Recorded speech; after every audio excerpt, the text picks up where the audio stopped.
Ding dong merrily on high, in heaven the bells are ringing. Ding dong merrily the sky is riven with angels singing. Gloria,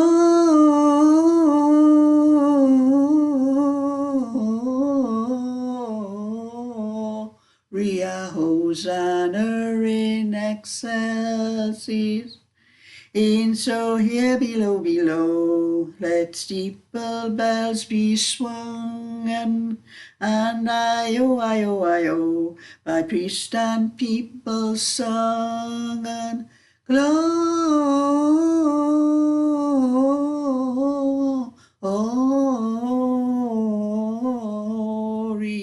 Hosanna in excelsis. Pray you dutifully prime your matin chime, you ringers. May you beautifully rhyme your eve-time song, you singers.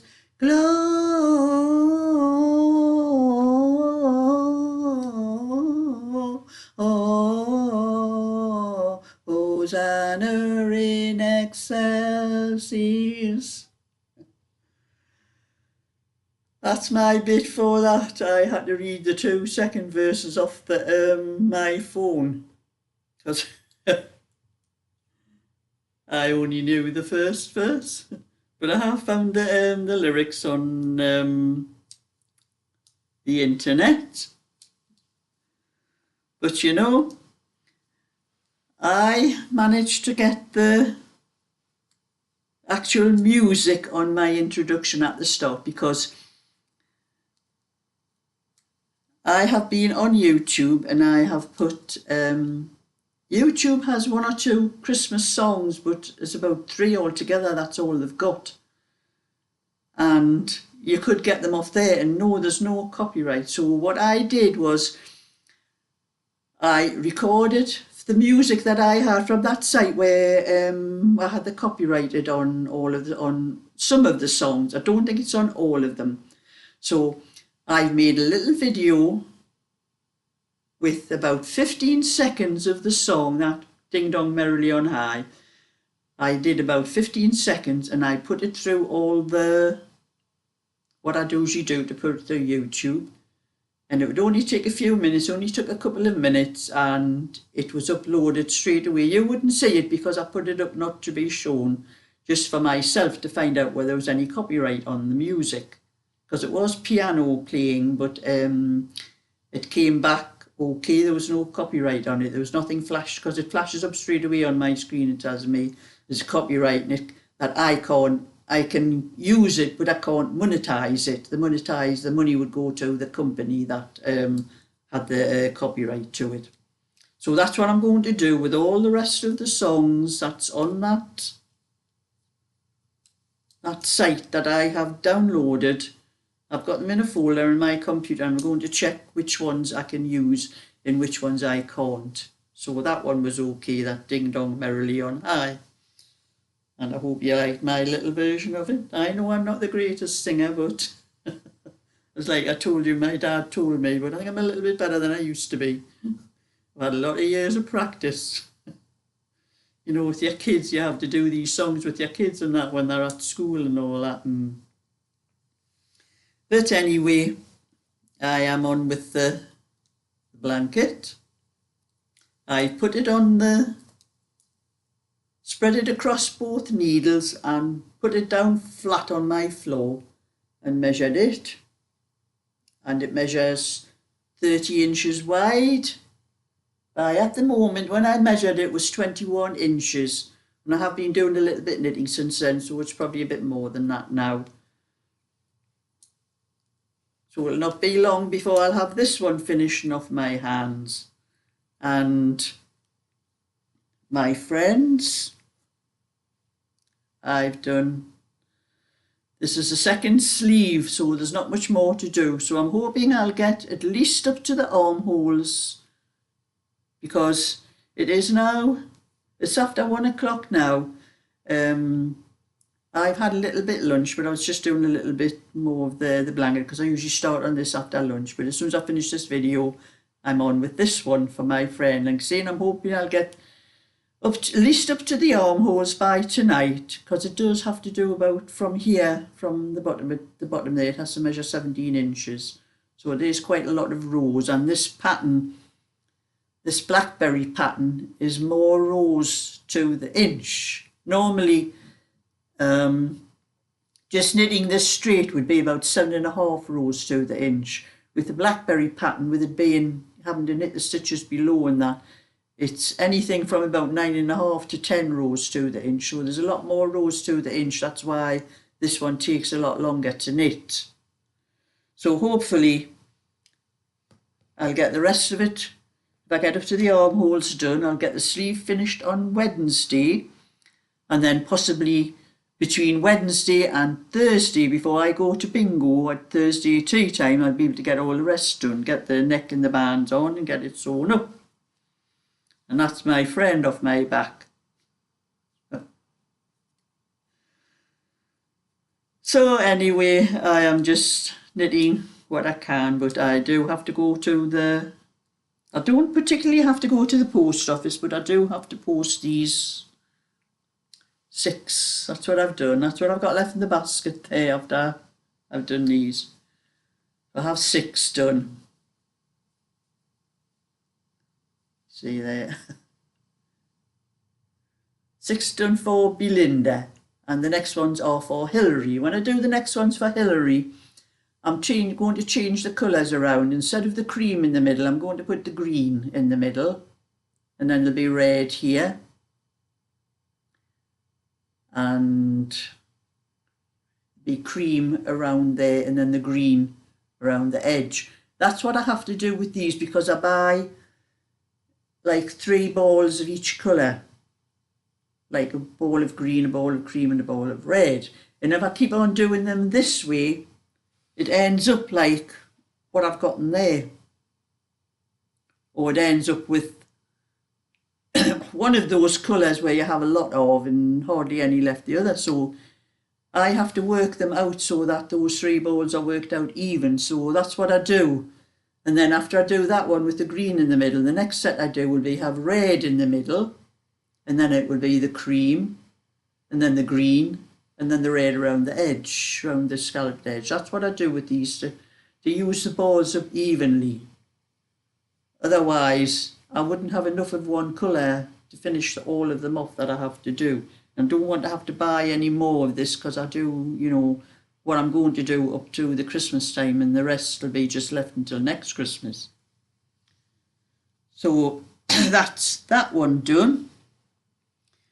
So I need to go, I can put them in a post box, because I can put them to like the lots of the three together and flatten them out, and I can put them in a large letter, and one of those bubble envelopes, so you'll go into one of those to post those. So that's that sorted out for later on. But I have been looking at my Etsy account, and I am very annoyed with them. I hadn't been paid from Etsy.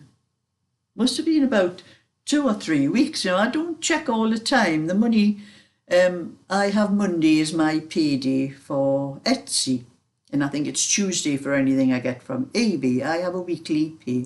You can have it whatever you want, 1 week, 2 weeks, monthly, what have you. But eBay have changed their payment things now, because they've dropped their selling fees, and they just wait until we ask for the money now. They don't pay it out on the Tuesday like they did before. But Etsy's still the same it was, and I just noticed I hadn't had any payments from Etsy. And I thought, well, funny, you know, I've sold quite a few things. I should have had at least a couple of payments, a couple of Mondays. So I started checking in the message things to see if there was any messages or anything. No, there was a message come up. They were putting a hold on my money, because I hadn't sent them my HMRC reference number. I thought to myself, they never asked me for it. And I'm going through all the rest of the messages, and there was nothing asking me for the number, but that was why they put a hold on my money. They weren't going to pay me until I gave them my HMRC number. So I filled in the thing that, when I clicked on it, I filled in this thing, and we'd had a part where I had to put my HMRC number, and as soon as I put that in, wasn't until the next Monday that the money started going back into. They was paid up to date up into my my Etsy account. And I thought, you know, what a cheek. You know, they have you thinking what on earth's happening here. And I know it's something to do with the, I think the likes of these platforms like eBay and Etsy where you earn money from them. It's what's called a side hustle for some people. And they aren't telling HMRC how much they are earning, where probably a lot of them should be paying tax and they aren't, because they aren't declaring what they're earning. I do, because I fill my tax returns in every year. I've never had to pay any tax yet, because we do have a £12,570, I think it is. And out of that, they deduct what I get for my pension over a year, which is less than 9,000, because I'm on a lower rate of pension. Being an older pensioner, the younger pensioners get a lot more than the older pensioners. And I think HMRC, our country, the UK, is onto the likes of these Etsy and eBay and all that, and they're making them tell them what people are earning money, how much people are earning who were with them. So that's why we have to send in that my HMRC reference number. But I can see why, but you know, at least tell people why you're holding their money. Because they did this to me once before, some time ago. I only put paper patterns and PDFs on Etsy now. I don't bother putting anything else, because everything I sell now on eBay they don't take anything off me. If I ask £2.50 for a knitting pattern, I get £2.50 off eBay. They don't take any selling fees, they don't take listing fees, which Etsy charge you 18 pence thing to show a listing. And then you have all your other little bits and things, which is very hard to work out on Etsy. On Etsy, I sell a PDF for £1. But because it's not a paper thing, it's a PDF, you have to pay VAT on it. And it's 20 pence in the UK. In our country, we pay 20 pence VAT. Now, I've tried to work out why Etsy takes, I think it's 47 pence out of that pound that that's how much they take. I get 53 pence for a PDF. And the only thing I can work out is the customer, when they buys that pattern for £1, they also charge the 20 pence VAT. The Etsy takes 20 pence VAT off, so they charge £1.20. And I'm working out all the amount of things they take off. They are taking that 20 pence out of my pound as well. So that means they're getting 40 pence VAT. Plus they also charge me a fee on top of that. So that £1.20, they're charging me a fee on top of that 20 pence as well as taking it out of my money. That's how I get next to nothing for a PDF, really. And I'm not going to put the price up, because I think that's a fair price what I charge somebody £1, you know, even though that's all I get is 53 pence. But I sell knitting patterns, paper patterns as well on Etsy for £2.65. They are £2.50 on eBay, and I am thinking about stopping them all together on Etsy and just selling them on eBay. Because on Etsy, I'm lucky if I get £2 out of that £2.65 now. And if anybody wants to buy them, they'll get them a little bit cheaper off eBay, because I don't have any selling fees. But Etsy is just money grabbing, and like I said, they put a hold on my money a little while ago, quite some few months ago, where I had a message from them telling me that I wasn't going to get paid from Etsy for, I think it was 75 days. They can put a hold on your money in case anyone has any complaint about anything they've bought off me and they have to get their money back. Etsy's going to hold my money for 75 days before they're going to pay it to me. And that's for everything I sell, all the time. And I thought, I'm not having that. So I took everything off eBay. Everything off Etsy, sorry, it wasn't eBay. I took everything off Etsy. At the time, I wasn't selling, I don't know whether I was selling knitting patterns, whether this was before I started selling knitting patterns. I was just putting the little cardigans and things. If I put things up on Etsy, I'm charged 18 pence for a listing to show what I'm selling. And after 4 months, if it doesn't sell, they charge you that 18 pence again.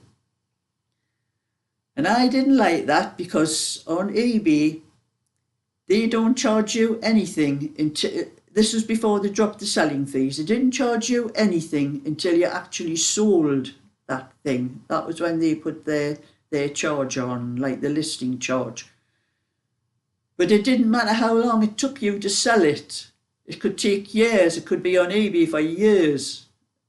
But they only charged you the once when you sold it. But Etsy charges you every 4 months for that same listing if you don't sell it straight away. So I would put stuff on Etsy, and if it didn't sell within 4 months, I'd put it onto eBay and leave it on eBay. And eventually I just left everything. I didn't bother putting anything up on Etsy apart from the knitting patterns. I just kept everything off and kept everything on eBay. And that was before eBay dropped all their selling fees. I was still getting more off eBay than I was getting off Etsy. But anyway, when they were asked, they were holding the money. They were going to hold my money for, I worked out about 6 weeks it is, or 75 days. And like I said, it's just they're not doing that. They're not keeping my money. So they told me that after they had given me my last payment. So I just took everything off and put it onto eBay and left it on eBay and just closed the shop for a while. And then I got a message later on, it was a couple of weeks later, from Etsy telling me that they had took the hold off my money, so I could now put things back on. I could now sell things on Etsy, because they must have been frightened about losing the profit they were getting off all the things I was selling, because I was selling quite a lot of things on Etsy at the time. But they were sending me messages telling me to put tracking on. If I wanted to get my money straight away, I would have to put tracking on and things like that, you know. Well, I don't put tracking on. It would be cost a fortune for, it's a lot of my profit, and I wasn't getting much profit to start with, and I wasn't putting tracking on unless it was an expensive, you know, where I'd sold a lot of things all together. I would put tracking on then, but not on just one single parcel and things like that. And that's the reason I don't like Etsy. So I will probably take all my paper patterns off Etsy and put them onto eBay. So if anybody wants to buy them and they can't find them on Etsy, they're going to have to look on eBay.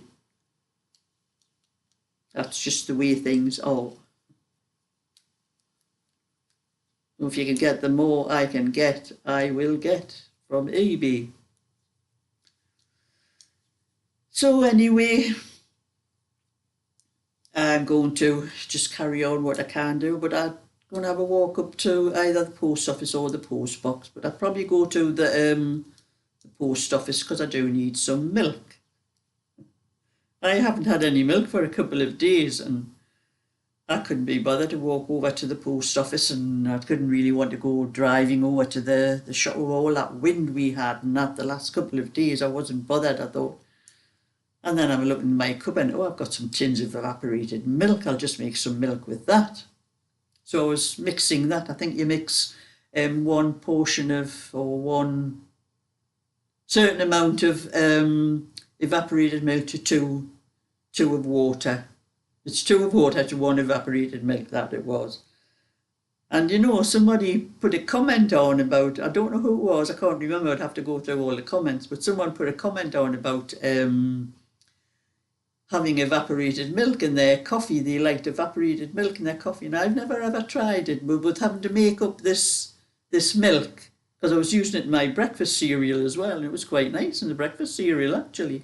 I tried it in the coffee, and it was really nice. I've never tried evaporated milk in coffee, but I will from now on, because I really enjoyed that. Coffee tasted much better with evaporated milk than it did with ordinary fresh milk. So that was handy, having the tin of evaporated milk, that I could make some milk with. I didn't need to bother buying any fresh milk. But I will get some when I go over, because I think I'll have to go over to the post office, but I'm going in my car. I can't be bothered to walk over. The parcels, well, the packet of the coasters and the packet of the knitting patterns will be picked up today, but if I put them in my post box on my estate, they'll not be picked up until tomorrow morning. So it's a trip over to the post office. So that's my bit for today. So thumbs up, subscribe, I'll catch you all another time. So bye for now.